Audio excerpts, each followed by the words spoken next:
Alright, I'm starting the third video. I'm going to head on out, try to get into this place. We're heading to Skinner's Butte Park. It's out of Eugene, Oregon. Population 178,000. So we're going right into downtown Eugene, Oregon.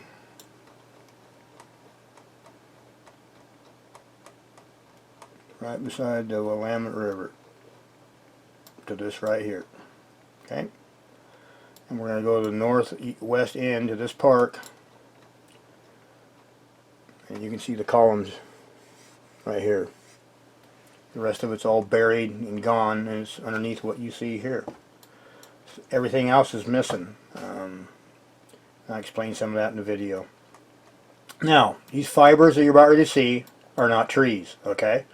So please don't say, well, those are trees, because I'm going to be doing, after this video, I'm going to be doing a video on Devil's Tower and tendon fibrils and how Devil's Tower is in no way have any characteristics of a tree or a tree stump. None, zero, zilch. And I will get into that. And, well, I'll just wait and we'll get into that in the next video. So, I'll save that for now. Alright, so this is the place I showed you on Google Earth I was coming today. Weather permitting, and the weather has permitted it. Like, a little rough getting out here, but that's part of the adventure, right? So, I'm waiting for the sun to come up a little better, because right now the sun's going to be in everybody's eyes trying to show stuff.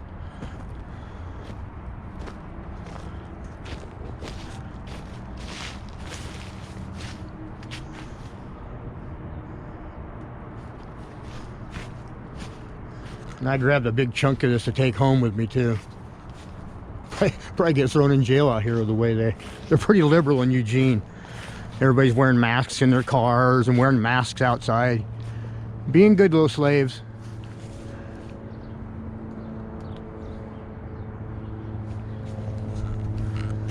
Totally into fear. Up there's where you start getting into the wrinkle zone. That's typical. You know, if we could dig down way down, we'd find where it connects to bone or changes. Up there on top would have been muscle. Transition to muscle eventually. And like I showed before, there's so much of it missing because, you know, a lot of it was pliable prior to the, because this is part of the creation of the earth itself. This is not part of the great flood of Noah's time and those other nations that, you know, talked about this great flood.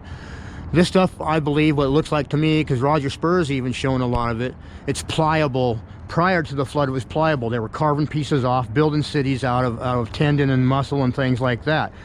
So a lot of it, I believe, got eroded when we had the Great Flood, okay? And I don't believe it was totally rotted down because it was obviously pliable, because they were cutting chunks off it and building cities. And Rogers even showed where there's tire tracks in the stuff. So, you know, I don't know what to say about that.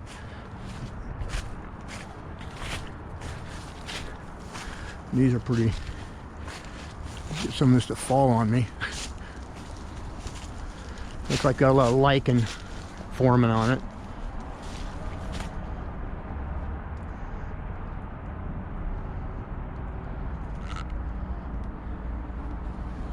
But this is the only visible piece on this knob here. It's called Skinner's Butte. So anyway, I don't know about you folks, but seeing a chunk of that where they take a piece of this, core it out, and then grind it down into this, and then get it to fracture. You're gonna have to impress me a heck of a lot more than that, I'll tell you what. I'm not kidding you. These studies and these models they use do not impress me at all. Even if I was a geologist, I'd be going, what? Now hold on a minute here, you know. And that's cheating, by the way. Grinding it down into a round cylinders, these round cylinders to begin with, that's a little bit cheating. Plus, you know, they're clamping them and holding them in place. And most of this stuff, just because of the weight of it, would have been under compression. It wouldn't have been under tension. This is all just falling away and eroded and just really looking pretty bad in here.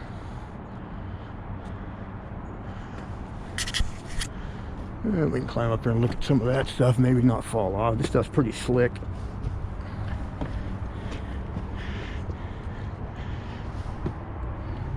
Really slick.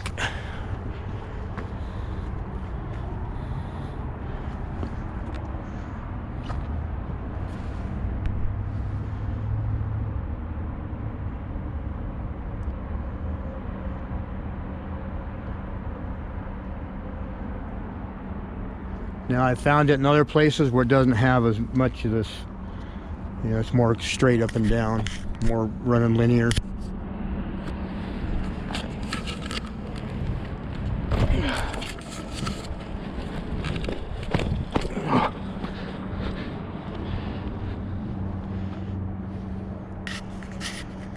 And they must have dug this out for a pit at one time and used the rock for something, used it for road or who knows what all.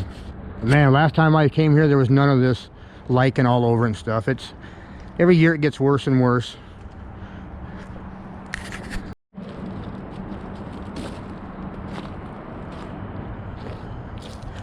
I don't know if we really need to get the drone out. You can pretty much see it there, although, I mean, it only goes so high.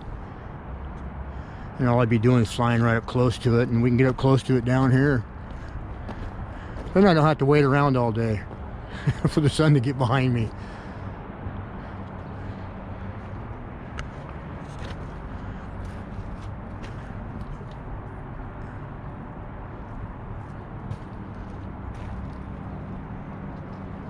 Also, you've seen in a lot of, you know, stuff I've linked you guys to, a lot of it just makes incredible bends and they'll span out.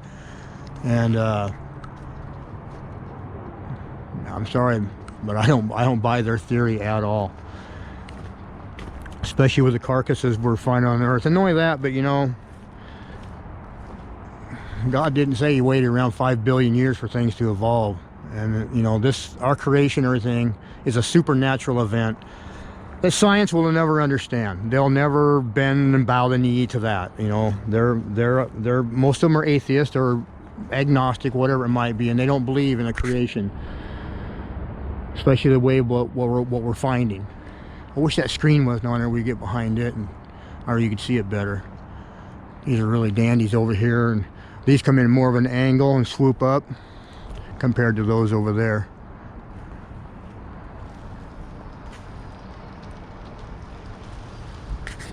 And all this over here is buried in behind blackberries and the vine. It looks like, yeah, ivy.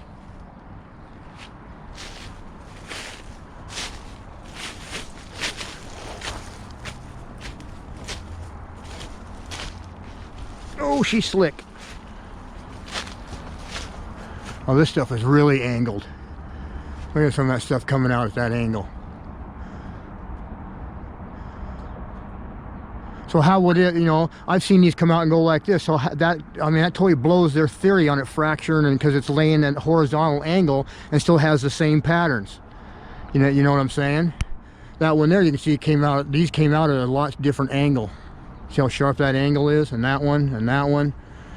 These came out are at a sharper angle, especially than those over there. You know, I found them where they're laying really at an angle like this and bending. Well, how do you explain that? You know, with their theory. Because gravity alone, you know, I mean, come on.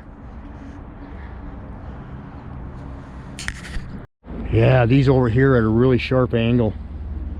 You know, a lot sharper angle, and then it stands up more as it goes across like that.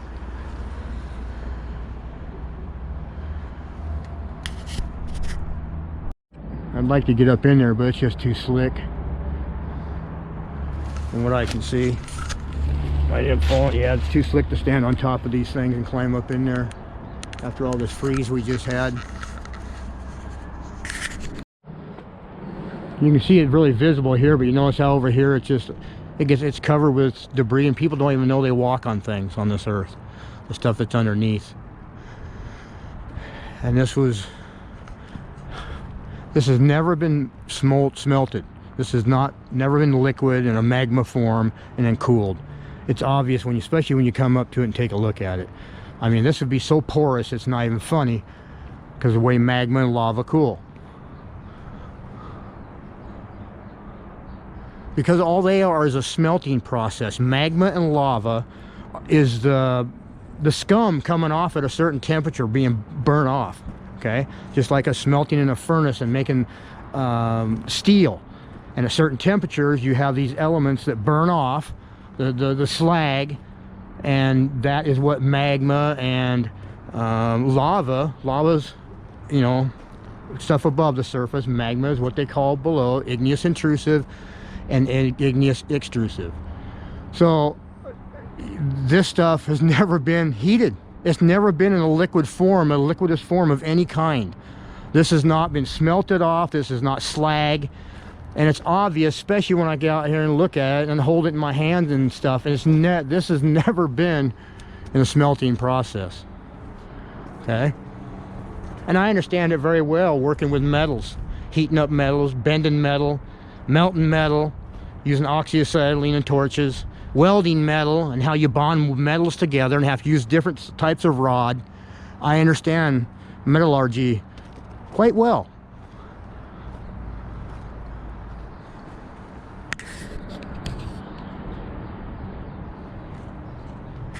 All right, we'll see what we see with the drone. Probably what we're seeing now, though. Okay, one more thing I wanted to say real quick before I get the drone out is a lot of people are calling this stuff like this, these are trees. Those are tree fibers. No, they're not.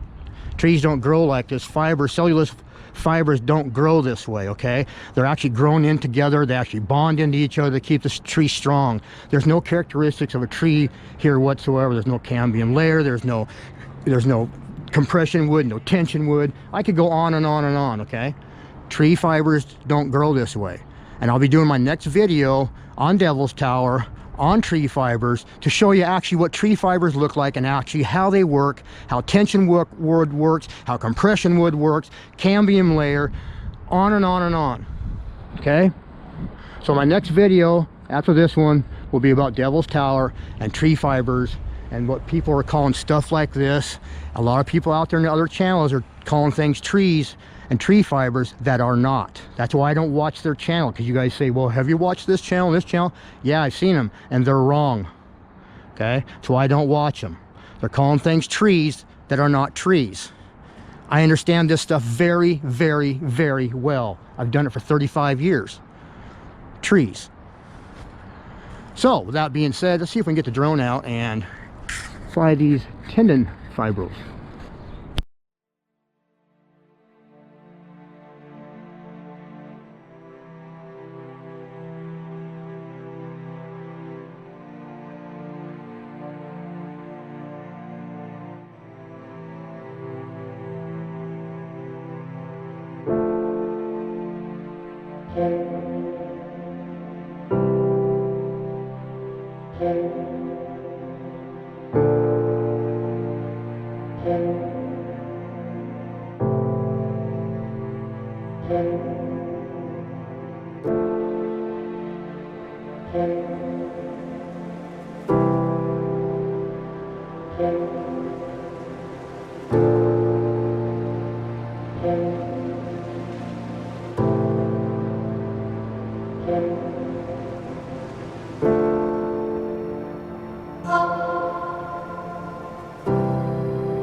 Okay, well, I've flown it with a drone and we take a look at her and stuff, and so I'm not going to wait around anymore. We got a good enough idea, and I've been there before.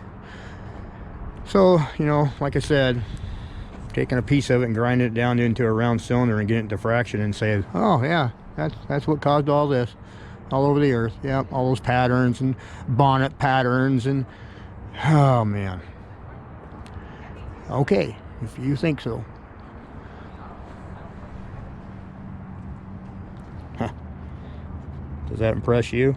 Have something that size ground down to a round cylinder and then fracture it with heat and cause all this?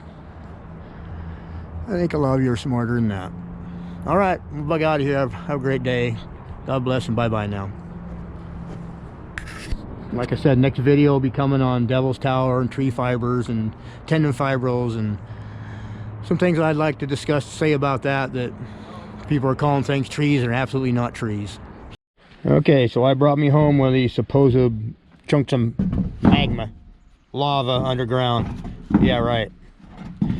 This is the exact same thing here I've had in my videos of what I have locally. That's inside underneath the sandstone. And they would have to call it magma too. This is not magma. Ah, crud. Anyway, whatever. If it makes them feel happy. It's biological, folks. Turn to stone. All right.